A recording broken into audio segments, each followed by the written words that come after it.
I'm King Lincoln. It's the second week of March, so here's the March 2022 Game Pass review.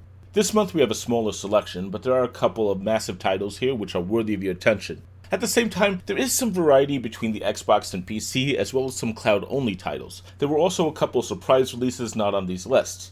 I've already reviewed the Mass Effect Legendary Edition not once, but twice this year already, and it's only March. It's the best way to play that series. However, it's not radically new, so if you've played it previously, it's just a standard game. Lawn Mowing Simulator has been delayed for the Xbox One, so that's incorrect, but I reviewed it recently, and I enjoyed it as a simulator. Finally, I don't have anything to say about Super Mega Baseball 3. It was released 2 years ago, but I did work on a competitor to it, and I haven't played it, so let's leave that there. But as normal, I play all the titles on PC, and I'll tell you what I think of them after a few hours of each, how the game is, who is it for, and who will enjoy it. I also am going to be adding in a little audio from the games to give you a flavor of them. It's an experiment, let's see how it goes. Let's just get started so you can see how it works, and we'll start with what I thought was the biggest game this month.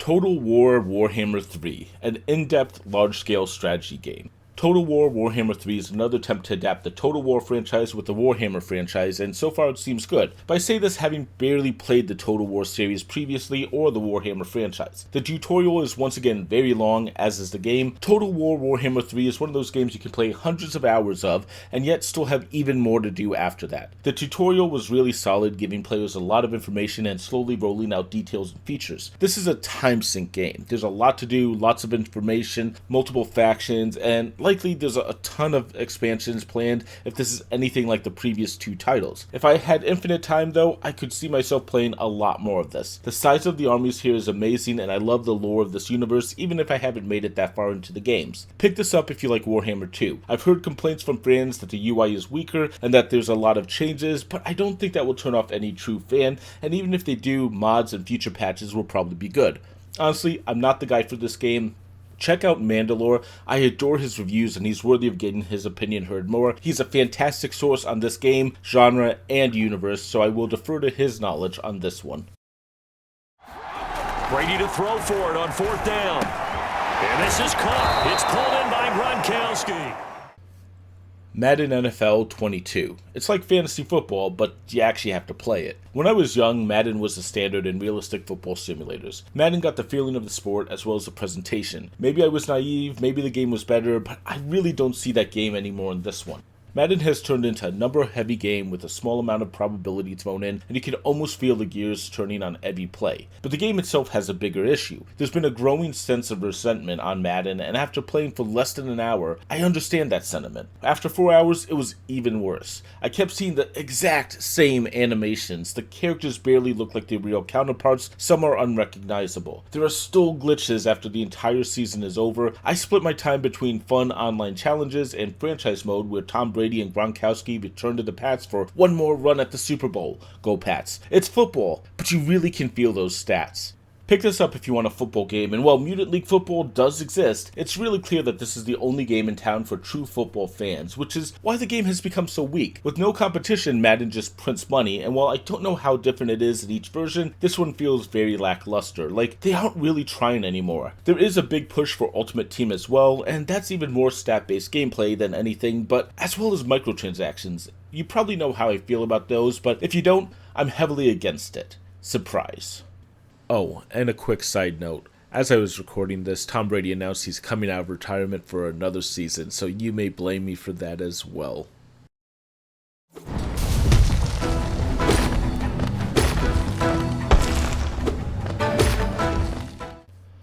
Hollow Knight Void Heart Edition. Hollow Knight's Game of the Year Edition, pretty much.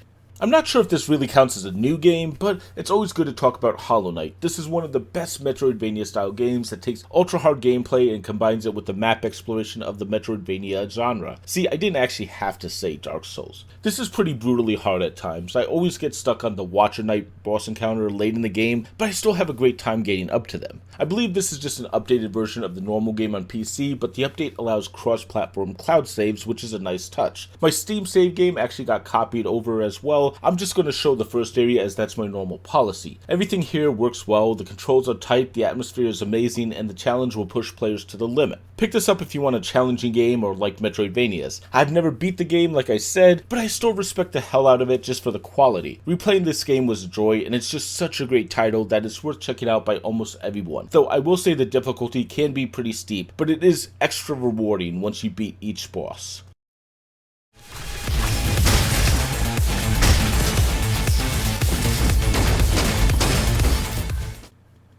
RoboQuest, an FPS roguelite.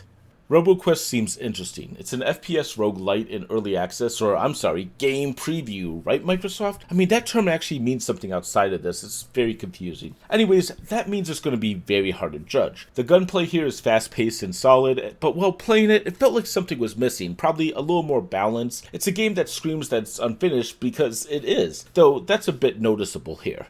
The real problem is it's just a first-person shooter with no saves or checkpoints. There's not much you do when you come back to the base, and while there are upgrades, it just gives you more choices to the point where you end up having too much. You find a gun you want to use, and then you'll find item upgrades that let you choose between types of guns to improve, but you can always find a stat upgrade for your current gun or your favorite style. And with you only keeping 3 upgrades, there's a fast turnover even if you choose wrong. There are even perks that ignore the gun style and just give you the largest boost. It's really hard to explain how flawed this is without giving you a deeper dive. The bosses, however, are really good. Pick this up if you want an early access game. I like the concept here, but FPS roguelites are already out there, and this feels like more of an FPS game, which the creators fully admit and are working to combat. So assume that there's going to be some pretty major changes over time. That's why I kind of hate covering these game previews, if we're calling it that. I fully believe in the developers when they say that they will change the game, but that means everything I've said might be invalid by the time this video comes out. Still, its art style is working, so I'm very hopeful.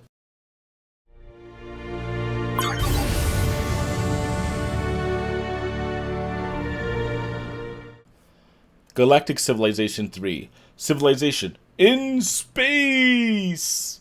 Galactic Civilization 3 feels like a 4X game, but after about a half hour, I kind of realized that this is just a version of Civilization that has strong sci-fi themes on it. And yet, that's not a bad thing. The concept works, the gameplay is interesting, and I prefer talking to aliens versus talking to famous humans over and over. There's a chance to get something that feels fresh, and this succeeds. There's an interesting mechanic here where you have to grow out your base on tiles on a board, so you can't just have infinite growth, and the planet you land on will matter. There's also a lot of deep mechanics that will take you a long time to understand. The tutorial is quick and solid and will prepare you for the larger game here, but make no mistake, this is one of those games you're going to be playing for hours to understand it, essentially like Civilization itself. Pick this up if you enjoy the 4X genre. This is a solid title and one I think that is worth your time. This is similar in some ways to Endless Space 2 or Stellaris, but if you already know those games, I'm going to guess you're already familiar with this one as well. Still, I would recommend this one pretty strongly.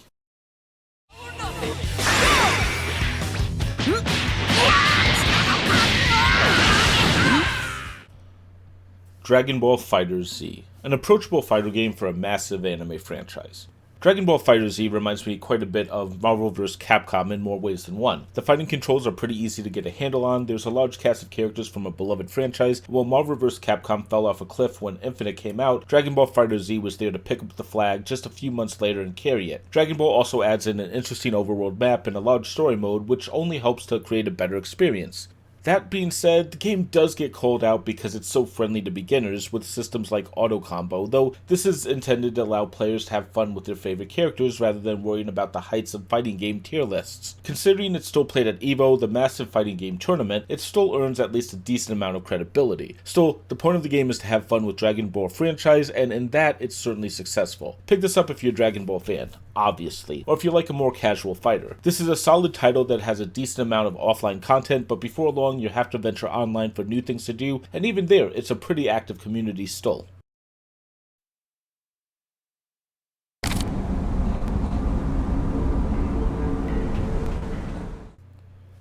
Alice Madness Returns.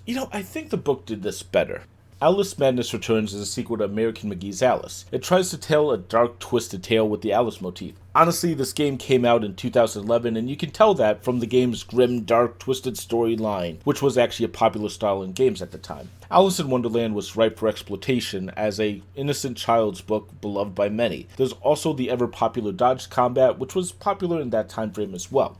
Except Alice wasn't an innocent child's book, but rather a beautiful subversive piece of literature, whether intentional or not. What's odd is Alice Madness Returns goes darker with the art, but it becomes average in everything else. The enemies look good, but are repeated ad nauseum. The platforming is what you would expect from a 3D platformer and go on way too long. You're given a pepper grinder, which is a gun, because of course you are. This is just a very average game with a slightly dark motif.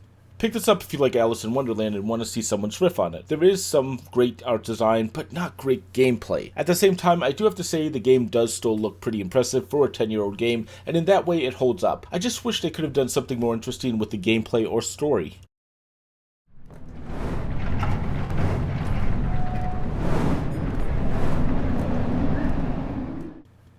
Far, Changing Tides. This game is chasing something. Far, Changing Tides evokes feeling of limbo and inside early. You might not think it when you're looking at the bright, colorful world, but it's there. You're a solo character exploring a large, vast, and mostly lifeless world. You travel on your watercraft and find different locales, each seeming to have an upgrade for your craft. This sounds like a fantastic journey, and it seems well paced at first glance. Long sailing times interspersed with puzzles. But after a couple of hours here, I had enough. Far Changing Tides is slow, and while the idea of taking a moment to reflect on the journey and enjoy the experience you're going through is nothing new, there's not much here outside of that. In the book Lord of the Rings, there are large moments of just travel, and it's put there to break up the story and give readers moments of reflection. Those moments are in Far Changing Tide, but there's also nothing for the player to reflect on, just large, empty sailing sections with minor actions to keep the craft moving. And while the puzzles are good, this is a game that is much more filler than anything else. Pick this up if you want a very casual sailing experience. There are more features and functions, but they never really grow beyond just small actions to do. The puzzles are fantastic, but the gaps between them are most of the game. The puzzles are probably about a fourth of this experience. It may sound like I hate this game. I don't. It's just not a game that stands out. Hey, you were supposed to be able to see Lightning Returns Final Fantasy XIII here. Instead, you get me, and probably my only appearance on my videos. That's why it looks like crap. I wasn't prepared for this. The reason, however, is Square is making yet another claim on my video for Lightning Returns. Full disclosure, it is absolutely automated, and I have not disputed it, nor am I going to, because it takes too long to kind of resolve. Here's the other side. I shouldn't have to. 30 seconds out of a 20-minute video lets them claim the entire video, and the fact it's a review also makes that fair use. The issue isn't a copyright strike, it's that I don't want them to be able to choose to run ads on my videos or not. I've covered a couple hundred games on my channel, and Square is still the only one that causes any issues. This has actually happened multiple times before with them. It is a YouTube issue, but it's clear that Square is causing it. There's even another Square game from an American studio in Guardians of the Galaxy, and that doesn't trigger anything. The fact is, Square makes it clear they don't want people showing their Final Fantasy games, likely to stop Let's Players. I just don't like dealing with this, and since it's one franchise, I'll make the easy choice and stop showing it. I never get to cover them at launch anyways. What really sucks though is, I am a fan. Look, I'm wearing a shirt that I got from E3 for Final Fantasy VII Remake. Little Sephiroth on the back. Oh yeah. I will show you my Steam library as well, which has a ton of the Final Fantasy games, as well as a bunch of Square games. I mean, like I said, I'm a fan. And I've been a fan of Final Fantasy since buying the first one on the NES. I'm that old. But I find all of this stupid, and since they don't want me to show you their games, fine, I'm going to stop covering Final Fantasy. It's as simple as that. I'm choosing not to give them free advertising because, well, they clearly don't want it. As for the game, yeah, it's more Final Fantasy XIII. If you played the first two games in the 13 trilogy, you probably know if you want more. I'm not a fan of Final Fantasy XIII games, but I would recommend it to those who are, but, after this, nope. I'm good saying I won't recommend it. Anyways, on with the rest of the reviews.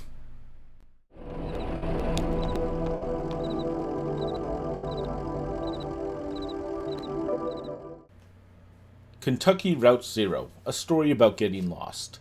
Kentucky Route Zero is a different game. In the opening scene of the game, the player is trying to make a delivery to 5 Dogwood Drive, and the main character, Connor, finds that he has to take the mysterious Route Zero. This may sound like a simple task, and that's how it's presented, but Kentucky Route Zero instead spends much of its time exploring a strange world and works in surrealist ideas. The on-ramp to Route Zero becomes a mine that leads to meeting a new character who goes on a journey into the mines, which leads to Cave-In, which leads to trying to exit the mines, which somehow exits exactly where the player begins. But the entire game does it in a fascinating way. Kentucky Route Zero is a journey about the journey. The goal of the game is to make the delivery, but it's really the journey and the writing that's on full display here, and players are along for the ride. The writing is solid enough that eventually players will forego the direct line to their destination and instead see where Kentucky Route Zero will take them. Or players will bounce early. This isn't going to be for everyone, but it's also an extremely unique and one of the few video games that shows how unique a video game story can be. Pick this up if you want a unique experience and a well-told story. However, normally when I say that, it's usually for a game I absolutely enjoy. I value storytelling over gameplay for video games. The fact is, though, I'm really not that interested in Kentucky Route Zero. Maybe it's just that I prefer a more objective-based story, or just something wasn't clicking that day. I know I enjoyed The Artful Escape, which does something like this, but I'm not a huge fan of this title yet. I still can appreciate it for what it does, and I recommend it for people who normally agree with me on story over gameplay. Whoa, another freaky thing! Outbreaking! Kill it! You read my mind! Marvel's Guardians of the Galaxy, a reimagining of the Guardians of the Galaxy movies, though not a complete new one. Marvel's Avengers, which I reviewed last year, went poorly. It was a good start to a single-player story, but an awful cash grab that felt gross and just overall disgusting. So we'll give Square a second shot here, and shockingly, Marvel's Guardians of the Galaxy is what Marvel's Avengers should have been. This is a single-player only story with no monetizations and focusing on looking at famous characters. While they don't have the likeness rights of the movie characters, after a few minutes, you probably won't notice it. I think I actually prefer these designs to the movies. This isn't a game of spot the famous actor, but a chance to enjoy and connect with these characters. Though this still sits on the shoulders of the movie. Once again, the Guardians are arguing among themselves, and while this is a different universe, I wish this team could tell a different story. However, they are once again trying to turn a profit, and I enjoy the pieces here. There's actually some great organic conversations as well, and certain voice lines were written to respond to players' actions rather than just directly delivering a narrative, which is extremely cool. The combat feels solid, though not completely in-depth, and there are choices in the story that remind me of choice systems in Telltale games, but those are handled far better here. Pick this up if you enjoy Marvel movies, especially Guardians of the Galaxies. While there's a quick introduction here of these characters, there's an implied feeling that the player should already know who everyone is and their archetypes. However, it is a fun romp and well worth checking out. I know I'll return to play more of this, hopefully after I finish this video.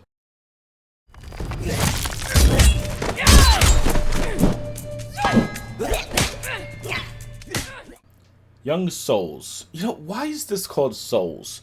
I'm just going to start with the title. Young Souls doesn't have anything to do with Dark Souls or Demon Souls, period. And that's actually refreshing. Instead, we have a side-scrolling beat-em-up that includes an inventory and leveling system and a focus on parrying attacks, but the entire experience feels like a breath of fresh air in the beat-em-up genre. Young Souls involves the main character chasing after the foster parent who's been taken to a different universe that's filled with goblins. The map in Young Souls allows players to explore in different directions, and with the inventory system, players will loot different weaponry to mix and match. Everything here works together, and while there is likely some grinding eventually, there's also multiple different locations to work through and an interesting tag system for the main characters that keeps it fresh.